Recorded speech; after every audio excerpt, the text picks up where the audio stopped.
और जिस इंसान के पास धैर्य होता है, संयम होता है, वो जीवन में बहुत आगे बढ़ता है। ठीक है, तो आपकी शुरुआत हो रही है, आप आगे बढ़ने वाले हैं। तो बच्चों कैसे हो? मस्त? आप मस्त तो मैं भी मस्त। टुडे मोटिवेशनल थॉट, उस इंसान की तरह खुद को बनाओ, उस इंसान की तरह खुद को बनाओ जिससे आप खुद मिलना चाहते हैं, जिससे आप खुद मिलना चाहते हैं। उम्मीद करता हूं आज का थॉट आपको अच्छा लगा होगा। आज की पढ़ाई में हम क्या पढ़ने वाले हैं? हमारा चैप्टर नंबर 3 चल रहा था क्लास 10th का मैथमेटिक्स में। ठीक है, जिसमें हम केवल इंपोर्टेंट क्वेश्चन को डिस्कस कर रहे थे जो बोर्ड में आए हुए हैं। ठीक है, तो उन्हीं में से आज 3 प्रश्नों को हम सॉल्व करेंगे और डिस्कस करेंगे। ठीक है, वीडियो को अंत तक देखना, तभी आपके समझ में आएगा, नहीं नहीं समझ में आएगा। अगर आपको वीडियो को स्किप करना है तो अभी कर दीजिएगा। ठीक है, जिससे आपको अधूरा ज्ञान ना मिले। आप जहां से भी देख रहे हैं, कहीं भी देख रहे हैं, वीडियो को अंत तक देखा करो, जिससे कि आप किसी भी कंक्लूजन तक पहुंच सकें, जिससे आपको ये समझ में आ सके कि मैंने क्या सीखा है इसकी वीडियो से। ठीक है, हाँ, अधूरा देखते हैं 1 मिनट का ज्ञान, वो जानते हो, वो कहते हैं ना, जानते हो अच्छी बात है, नहीं जानते हो और अच्छी बात, थोड़ा बहुत जानते हो वो खतरनाक है आप लोगों के लिए,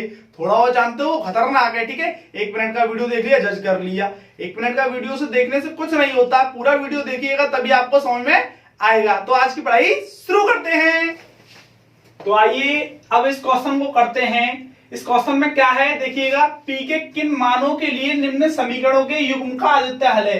तो पी के किन मानों के लिए पहले पी का मान निकालना पड़ेगा और किसके सहायता से निकालना है? आदित्य हल। तो हमको आदित्य हल की कंडीशन भी पता होनी चाहिए। तो आदित्य हल की कंडीशन क्या है? वैसे वहां लिख रही है, लेकिन मैं एक बार और लिख देता हूं, जो कि a1/a2 इक्वल नॉट b1/b2, ये आदित्य हल की कंडीशन है। इसी में हमको इन रैखिक समीकरणों के मान रखने हैं, फिर हमको पता चलेगा कि किन के लिए है या नहीं है आदित्य हल। ठीक है, देखिएगा, इसको मैं रफ करता हूं और फिर हम करते हैं क्वेश्चन को। सबसे पहले मुझे इक्वेशन 1 माननी है, उसके बाद इक्वेशन 2 माननी है। ठीक है, हाँ, अब देखिएगा a1 = x का गुणांक कितना हमारा इक्वेशन 1 से 4। ठीक, अब हमारा b1 कितना है हमारे पास? p। ठीक, और c1 कितना हमारे पास? 8। ठीक, और ऐसे ही हमको क्या करना है? a2 कितना हमारे पास? 2। ठीक है, और b2 कितना हमारे पास? समीकरण 2 से निकाल रहे हैं अब हम, तो b2 है हमारे पास 2। ठीक, और c2 कितना हमारे पास? c2 है हमारे पास 2। ठीक, a1 b1 c1 a2 b2 c2, a1 b1 c1 इनके जो वैल्यूज निकाले हैं मैंने इक्वेशन 1 से निकाले हैं, और इक्वेशन 2 से ये नीचे वाली वैल्यूज निकाली है। ठीक है, अब आदित्य हल के लिए कंडीशन लगाएंगे। आदित्य हल के लिए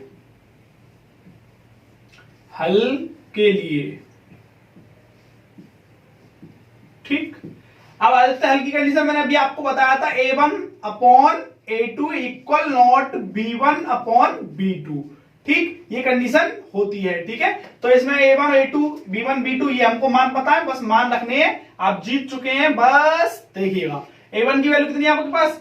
4 है बॉस, और a2 की वैल्यू कितनी है? 2 है, और बीच में इक्वल नॉट। ठीक, और b1 की वैल्यू कितनी है आपके पास? p, और b2 की 2। ठीक, तो आपको क्या करना है? 2 एकम 2, 2 दूनी 4, कैंची का गुणा करना जानते होंगे, तो p एकम p। ठीक, और 2 दूनी 4। ठीक, कुछ बच्चे इसको क्या करते हैं कि इस तरीके से काट देते हैं, 2 से 2। ठीक है, ऐसे नहीं कटेगा। ठीक है, हालांकि आएगा वही आंसर क्योंकि इक्वल नॉट है। ठीक है, ऐसे काटना नहीं चाहिए वैसे हमको। ठीक है, हाँ, अब हम देखेंगे कि p इक्वल नॉट 4 आ गया हमारा मान। ठीक है, क्या आ गया? p equal not 4। तो यहां पे लिख सकते हैं हम, अतः 4 के अतिरिक्त मतलब 4 के अलावा अतिरिक्त p के प्रत्येक मान के लिए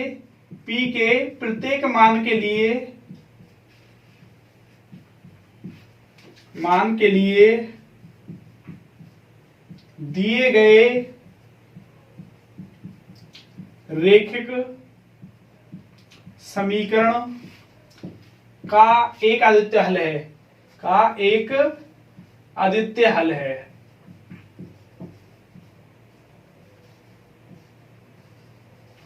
हल होगा। ठीक, बड़ा आसान है। देखिएगा क्वेश्चन क्या कह रहा है यहां से कि p का मान 4 नहीं होना चाहिए, बाकी दुनिया की कोई भी संख्या हो सकता है, कोई भी मान हो सकता है, लेकिन p का मान 4 नहीं होना चाहिए। 4 के अलावा p के कोई भी हल हो सकते हैं, आदित्य हल कोई भी हो सकते हैं। ठीक है, लेकिन क्या नहीं होना चाहिए, 4 नहीं होगा। एक बार और समझ लेते हैं क्वेश्चन को। क्वेश्चन नहीं है, क्वेश्चन में सबसे पहले हमने पी की वैल्यू निकाली है। इसमें दो रैखिक समीकरण युग्म दे रखे थे आप लोगों को, ठीक है, दो रैखिक समीकरण थे।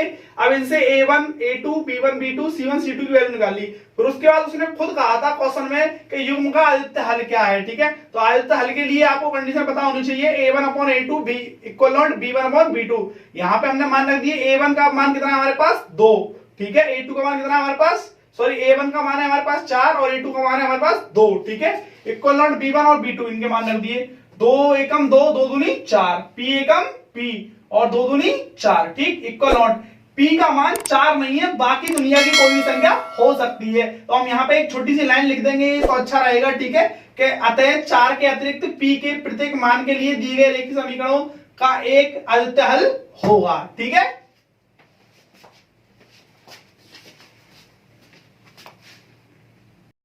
अब हम क्वेश्चन नंबर 2 के बारे में बात करेंगे, जो कि काफी जबरदस्त है और काफी ज्यादा इंपॉर्टेंट है, ठीक है। तो इसको ध्यान से देखना, पूरा ध्यान से, ठीक है। के किस मान के लिए निम्न रैखिक समीकरणों के युग्म के अपरिमित रूप से अनेक हल होंगे, ठीक है। क्वेश्चन क्या है हमारा, दोबारा सुन लीजिएगा। के किस मान के लिए, मतलब के का मान निकालना पड़ेगा हमें, ठीक है। निम्न रैखिक समीकरणों के युग्म के अपरिमित रूप से अनेक हल होंगे, ठीक है। तो अपरिमित रूप से अनेक हल तो तब पता चलेंगे ना, हमें पहले के का मान अपरिमित रूप से अनेक हल के लिए निकालना पड़ेगा, ठीक है हमें। तो उससे पहले हमको तुलना करके a1 a2 निकालना पड़ेगा, ठीक है। तो तुलना करते हैं, इसको इक्वेशन फर्स्ट मान लेते हैं और इसको इक्वेशन सेकंड मान लेते हैं, ठीक है। कोई टेंशन नहीं होनी चाहिए, ठीक है। तो a1 हमारा है आपका k, ठीक है, और b1 हमारा है 3, ठीक है, और c1 हमारा है k माइनस 3, ठीक। अब a2 बराबर 12 और b2 बराबर कितना है हमारे पास k, ठीक, और c2 बराबर हमारे कितना है माइनस का k, ठीक। ये हमने वैल्यू निकाल ली। अब क्या करना है हमको, अपरिमित रूप से अनेक हल के लिए निकालना है। तो अपरिमित रूप से अनेक हल के लिए कंडीशन लिख लेंगे, अपरिमित रूप से अनेक हल के लिए, अनेक हल के लिए, ठीक। अब अपने रूप से अनेक हल के लिए कंडीशन क्या है हमारी, कि आप लोगों को तीनों बराबर होते हैं इसमें, a1 upon a2 equal to b1 upon b2 equal to c1 upon c2, बस कुछ नहीं है। अब इसमें मान रखना है हमको, इसी कंडीशन में मान रखना है, ठीक है, बस। तो देखो मान रख दिए हम। अब a1 का वैल्यू कितना है हमारे पास k, ठीक, और a2 का वैल्यू कितना हमारे पास 12, ठीक, और b1 का वैल्यू कितना हमारे पास 3, ठीक, और b2 का वैल्यू कितना हमारे पास k, ठीक, बराबर इसका वैल्यू कितना हमारे पास माइनस का बोल दो यहाँ पे, ठीक है, माइनस का, ठीक है, माइनस का k 3, ठीक है, माइनस का k माइनस 3 अपॉन ये कितना है माइनस का k, ठीक है, क्योंकि माइनस से माइनस तो कैंसिल हो ही जाना है। तो अब देखो सबसे पहले माइनस से माइनस कैंसिल हो गया, इसको कैंसिल कर दो, ठीक है, हाँ, क्योंकि बहुत जल्दबाजी हो रही होगी इसकी, ठीक है। अब देखो पहले और दूसरे को लेंगे सबसे पहले के का मान निकालने के लिए, तो k और ये 3 अपॉन k, ठीक है, k अपॉन 12 और ये 3 अपॉन k, ठीक। तो अपन क्या करेंगे, क्रॉस मल्टीप्लाई करेंगे, और कुछ कर नहीं सकते इसमें हम। तो k का k में मल्टीप्लाई करेंगे, कितना आएगा हमारे पास k स्क्वायर, कितना आएगा k स्क्वायर, ठीक, और भारतीय 36 कितना आया भारतीय 36। अब ये स्क्वायर जब जाएगा तो ये प्लस माइनस लेकर ही मरेगा, ठीक है। तो देखो यहाँ प्लस माइनस आ चुका है आपका और ये 36 रूट में आ गया, ठीक। अब k जब रूट से बाहर निकलेगा तो प्लस माइनस कितना आएगा हमारा 6 आएगा, ठीक है, कितना आएगा, या फिर इसको ऐसे लिख सकते हैं, k के तो जो मान आए वो दो आए हैं, एक तो प्लस का 6 आया है और एक माइनस का 6 आया है, ठीक है। k के कितने मान आए हैं, दो मान आए हैं, एक तो आपका प्लस का 6 और एक माइनस का 6, क्योंकि आप लोगों को पता होगा जब रूट स्क्वायर इधर से आता है तो प्लस माइनस का रूट चढ़ जाता है, ठीक है। अब ये इससे बाहर निकल के आती है संख्या तो प्लस माइनस का आपका 6 हो गया, 36 है, इसका बाहर निकालेंगे रूट से तो कितना आएगा 6 आएगा, ठीक है। या फिर डायरेक्टली भी बोल सकते थे कि इसको बाहर निकालेंगे तो प्लस माइनस का आता है रूट में से, ये बात आपको पता होगी, ठीक है। अब कुछ नहीं करना है आप लोगों को, बड़ा आसान है, ठीक है। अब दूसरा और तीसरा ले लो, दूसरा और तीसरा, ठीक है। तो 3 अपॉन k इजिकल टू मैंने पहले ही काट दिए हैं वो, ठीक है, लेकिन आप लोग यहाँ काट लो तो और अच्छी बात है, k-3/k, ठीक है, मैंने वही काट दिए हैं, ठीक है। तो आप अगर काटना चाहते हैं तो माइनस माइनस माइनस से माइनस कैंसिल। अब इसमें भी क्या होगा, क्रॉस मल्टीप्लाई होगा, ठीक है। तो क्रॉस मल्टीप्लाई करने से पहले मुझे ऐसा लग रहा है कि यहाँ इसको k से k कैंसिल कर देना चाहिए, ठीक है, क्योंकि बराबर में है, ठीक है। हमारे लिए खुशी की बात है कि दोनों बराबर में, दोनों ही सेम है, तो k से k कट गया, तो बचा क्या, 3 = k माइनस का 3 बचा, ठीक है। अब इस 3 को इधर लेकर आएंगे इसके पास, तो 3 + 3, ठीक, इजिकल टू कितना हुआ, k हुआ, ठीक है। तो हम इसको ऐसे लिख सकते हैं k = 6 हुआ, ठीक। k को इधर लिखो या इधर लिखो, बात तो एक ही है भाई, बराबर में ही है, ठीक है। k का मान कितना आया हमारा, 6 आया। तो हम ये कह सकते हैं कि यह प्रतिबंध k = 6 के लिए संतुष्ट करता है। किसके लिए संतुष्ट करता है, किसके लिए, k = 6 के लिए, क्योंकि यहाँ माइनस का 6 आ रहा था लेकिन यहाँ माइनस का नहीं आ रहा, लेकिन यहाँ प्लस का भी आ रहा है और यहाँ भी प्लस का आ रहा है। तो k = 6 बोले तो प्लस का 6 के लिए दोनों प्रतिबंधों में संतुष्ट करता है, ठीक है। क्या करता है, दोनों प्रतिबंधों में संतुष्ट करता है, ठीक है।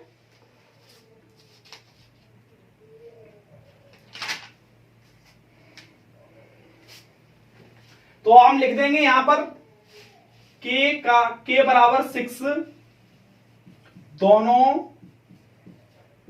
प्रतिबंधों या दोनों स्थितियों के लिए, दोनों प्रतिबंधों के लिए संतुष्ट करता है।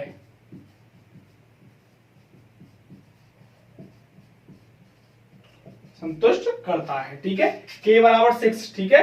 तो यहां पे हम लिख देंगे, इसीलिए k का मान 6 हो गया। कितना हो गया, 6, ना कि माइनस का 6, ठीक है, प्लस का 6 हो गया। एक बार और अगर हम समझते हैं इस क्वेश्चन को तो बड़ा आसानी से समझ सकते हैं, बड़ा आसान है, ठीक है। देखिए क्या, k के किस मान के लिए, तो k का मान निकालना पड़ेगा हमें, ठीक है।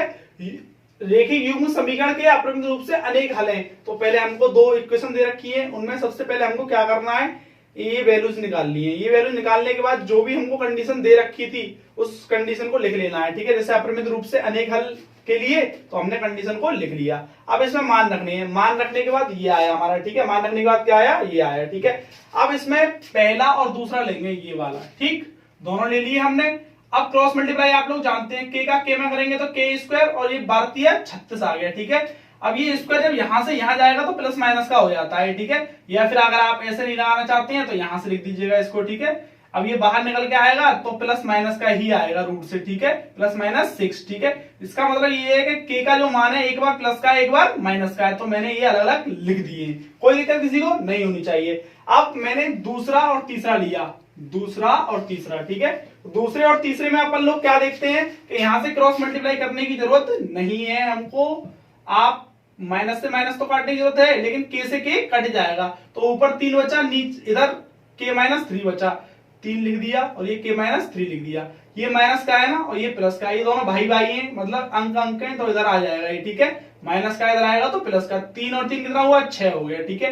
तो अपन लोग कह सकते हैं कि इधर भी k का मान प्लस में आया है, इधर भी k का मान 6 प्लस में आया है, तो हम कह सकते हैं कि दोनों प्रतिबंधों के लिए संतुष्ट करता है क्या, k = 6, ठीक है। तो यही मान होगा इसका, ठीक है। क्या होगा, k = 6, ठीक है। अब हम क्वेश्चन नंबर 3 देखेंगे, जो कि बहुत ही ज्यादा महत्वपूर्ण है। क्यों महत्वपूर्ण है, क्योंकि इसमें दो मान निकलवाए a और b के, ठीक है। तो सबसे पहले हम क्या करेंगे, इसमें a और b के किन मानों के लिए निम्न रेखिक समीकरणों के युग्म के अपरिमित रूप से अनेक हल होंगे, ठीक है। जिसमें हमको ये दो रेखिक समीकरण दे रखे हैं इस तरीके से। अब इसमें बताना है हमें a और b के मान बताने हैं, और फिर हमको बताना है कि इनके लिए हमारा रेखिक समीकरण युग्म अपरिमित रूप से अनेक हल होंगे इसके लिए, ठीक है। तो सबसे पहले a और b के मान निकालने हैं, सीधा सीधा फंडा ये है, ठीक है। तो सॉल्यूशन, अब हमको a और b के मान निकालने के लिए अपरिमित रूप से अनेक हल की कंडीशन पता होनी चाहिए, और अनेक हल की कंडीशन के लिए हमको a1, a2, b2, c2 इनकी जरूरत हमको पड़ने वाली है। तो हम पहले ही मान निकाल लेते हैं। a1 बराबर कितना हमारे पास 2, ठीक, और b1 बराबर हमारे पास कितना है, हमारे पास 3, ठीक, और c2 बराबर कितना हमारे पास, सॉरी c1 बराबर कितना हमारे पास 7 कहो, या इधर ले आएंगे तो -7, ठीक है, क्या -7, ठीक है। मैं इक्वेशन फर्स्ट मान लेता हूं, यही की है, इसको मैं मॉडिफिकेशन नहीं दे रहा हूं, ठीक है, कोई जरूरत भी नहीं है। इसको इधर ले आएंगे तो माइनस का हो जाएगा, सीधी सी बात है। और A2 बराबर हमारा कितना है A माइनस बी, ठीक। और B2 बराबर कितना हमारे पास A प्लस बी, ठीक। और C2 बराबर हमारे पास कितना है 3A प्लस बी माइनस 2, ठीक। आप लोगों को ये दो बातें समझ में आ गई होंगी। इक्वेशन 1 से मैंने A1 B1 C1 के मान निकाले हैं। x के गुणांक में जो होता है वो A1 का मान होता है, y के गुणांक में जो होता है वो हमारा B1 का मान होता है। और इसको इधर लेके आएंगे तो ये माइनस का हो जाएगा, 7 प्लस का है ना, बराबर से इधर लेके आएंगे तो माइनस का हो जाएगा, इसीलिए C1 क्या है हमारा माइनस का 7।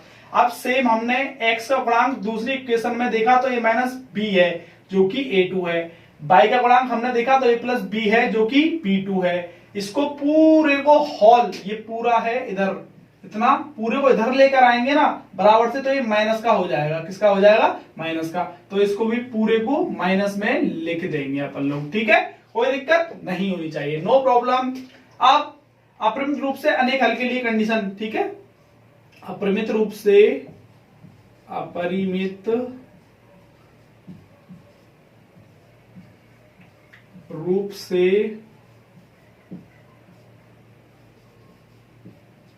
अनेक हल के लिए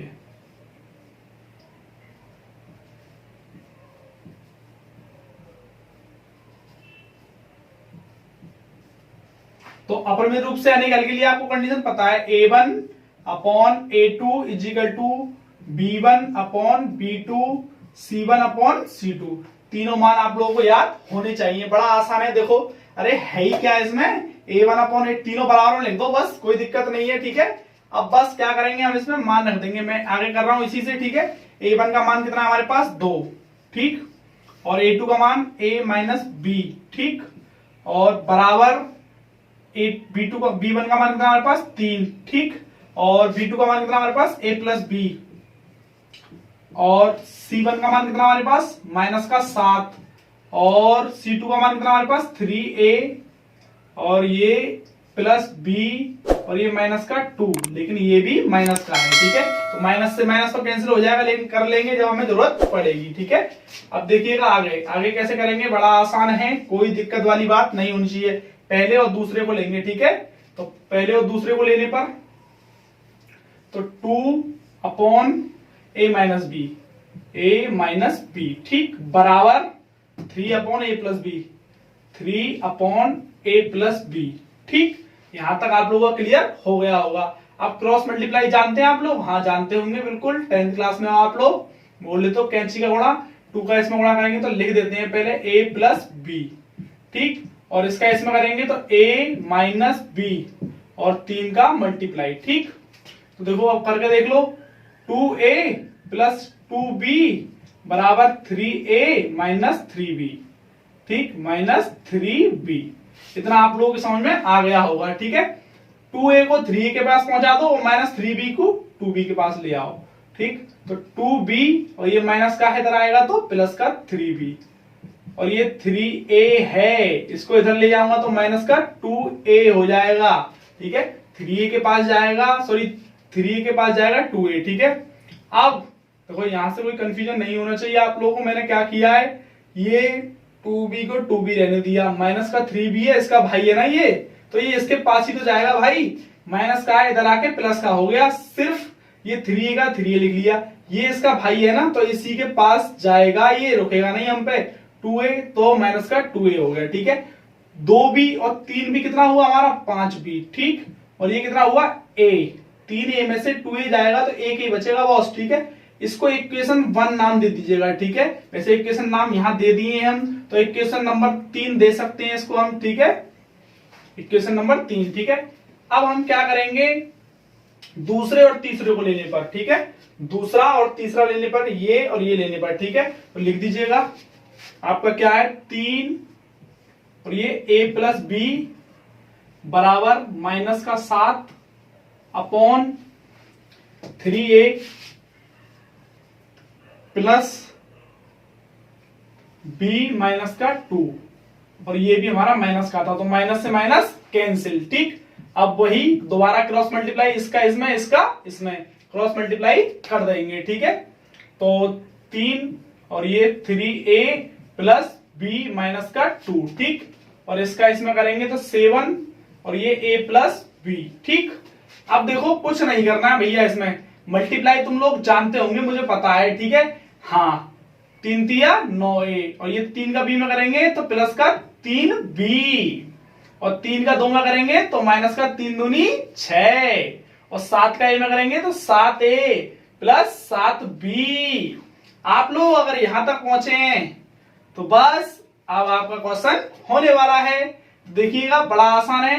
9a, इसको इधर लेके आएंगे, a वाला a के पास आया क्योंकि ये दोनों भाई भाई हैं, तो माइनस का 7a है, प्लस का इधर आएगा तो माइनस का, ठीक, प्लस का 3b। ठीक, अब ये इसके पास आएगा तो माइनस का 7b, और ये माइनस का 6 ऑलरेडी यहां बैठा हुआ था पहले से ही। ठीक, कोई दिक्कत नहीं है। अब ये 9 में से 7 जाएगा तो 2a बचेगा बॉस, और ये 7 में से 3 जाएगा तो 4b बचेगा बॉस, माइनस का 6 इजिकल टू 0। इसको समीकरण नंबर 4 नाम दे दो बिना सोचे समझे। ठीक है, अब समीकरण 3 का मान समीकरण 4 में रखने पर यहां पे एक स्टेटमेंट लिखेंगे, समीकरण 3 का मान समीकरण 4 में रखने पर, 4 में रखने पर, या फिर ये कहें कि a का मान समीकरण 4 में रखने पर। ठीक है, इस तरीके से कह सकते हैं। तो देखिएगा बड़ा आसान है, 2a माइनस 4b, और ये माइनस का 6 इजिकल टू 0। तो अब मैं रख रहा हूं इसमें वैल्यूज, देखो 2a की वैल्यू कितनी है हमारे पास 5b, ठीक, और ये माइनस का 4b, और ये माइनस का 6 बराबर 0। कोई दिक्कत नहीं होनी चाहिए आप लोगों को। ठीक है, अब 2 पंजे 10b, और ये माइनस का 4b, और ये माइनस का 6 है तो इसको इधर ले जाएंगे तो प्लस का 6 हो जाएगा। ठीक है, अब अपन लोग क्या करेंगे, 10b में से 4b जाएगा, कितना बचेगा 6b बचेगा, कितना बचेगा 6b, और ये इधर भी 6 है, तो अपन लोग क्या करेंगे, सीधा सीधा 6b जो था ना, 6 से 6 काट देंगे तो 1 आ जाएगा, यहाँ क्या आ जाएगा, तो b बराबर हमारा आ गया 1। कितना आ गया, b बराबर 1। अब b का मान समीकरण 3 में रखने पर, b का मान समीकरण 3 में रखने पर, ठीक, तो समीकरण 3 क्या है, 5b इजिकल टू a। ठीक, तो a बराबर मैं ऐसे लिख लेता हूं 5 इंटू b का मान 1, तो a बराबर 5 आ गया हमारा। कितना आ गया, a बराबर 5, a बराबर 5, b बराबर 1। ठीक है, इन दोनों के लिए आदित्य हल होंगे अन्यथा नहीं होंगे। आप यहाँ पे एक छोटी सी बात लिख लेना, अतः अप्रमेय रूप से अनेक हल किनके लिए होंगे, b बराबर 1 और a बराबर 5 के लिए। ठीक है, अगर आपको वीडियो समझ में नहीं आया तो मैं दोबारा एक बार और समझाता हूँ, बड़ा आसान है, कोई दिक्कत वाली बात है नहीं। ठीक है, अगर आप दिक्कत ले रहे हैं तो इसमें हो सकता है लॉन्ग क्वेश्चन आपको फील हो रहा हो, लेकिन लॉन्ग मेरे हिसाब से नहीं है। ठीक है, क्योंकि कंसेप्ट अगर अपन लोग जानते हैं ना तो कंसेप्ट अच्छे सवाल की धज्जियां उड़ा देता है। ठीक है, क्योंकि आपको केवल कंसेप्ट क्लियर होना चाहिए। जिसको कंसेप्ट क्लियर नहीं है उसको 2 लाइन का सवाल भी रटने में बड़ी कठिनाई होती है, और जिसको कंसेप्ट याद है ना वो 10 पेज करता ही चला जाएगा, रुकेगा ही नहीं।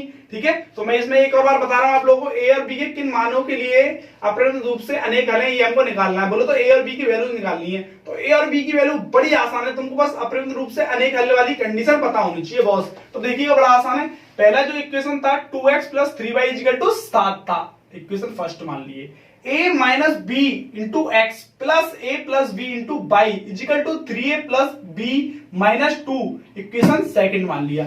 आप चाहो तो मॉडिफिकेशन करना चाहो तो कर सकते हो, 7 को इधर लेकर आओगे माइनस का हो जाएगा, इसको पूरे को इधर लेकर आओगे माइनस का हो जाएगा। ठीक, तो तब नाम दे देना आप इक्वेशन 1 इक्वेशन 2, कोई दिक्कत नहीं होनी चाहिए। ठीक है, नो प्रॉब्लम। अब आप लोग क्या करोगे, रैखिक समीकरणों से कंपैरिजन करोगे तो a1 b1 c1 आपका मिल जाएगा, a2 b2 c2 मिल जाएगा, कोई दिक्कत नहीं होनी चाहिए आप लोगों को। अपरिमित रूप से अनेक हल के लिए कंडीशन क्या है, a1 upon a2 equal to b1 upon b2 equal to c1 upon c2। इसमें मान यहां से चीटिंग करके रख लोगे आप, मुझे पता है चीटिंग करने में आप बहुत माहिर हो, यहां से मान उठा के यहां रख लोगे। मान देखो a1 का मान 2 था, a2 का मान a माइनस b था, ये यहां से मैंने पूरे मान रख दिए।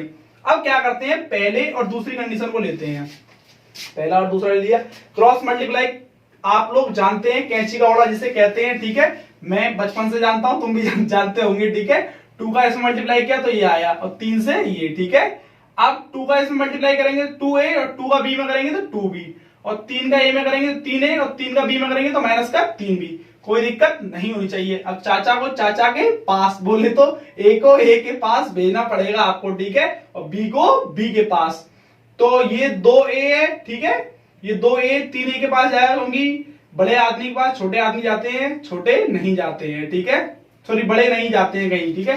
अब 2a 3a के पास जाएगा तो माइनस का हो जाएगा। अब ये माइनस का 3b है, 2b के पास आएगा तो ये प्लस का हो जाएगा। तो इसको समझ में नहीं आया, दोबारा देख लीजिएगा, मैंने क्या कहा है। इस 3a इस ये जो है 2b इसको जैसा था वैसा रहने दिया हमने, ठीक है, और ये b था ना, b 3b, इसको इधर लेके आए तो प्लस का हो गया, ठीक। अब ये 3a का 3a लिख दिया, इसको इधर ले गए तो माइनस का 2a, 2b और 3b कितना हुआ 5b, और ये 3a में से 2a गया, कितना बचा a बचा, ठीक है। हमारा a हमने इसको समीकरण 3 मान लिया, a का मान, ठीक है, यहाँ पे।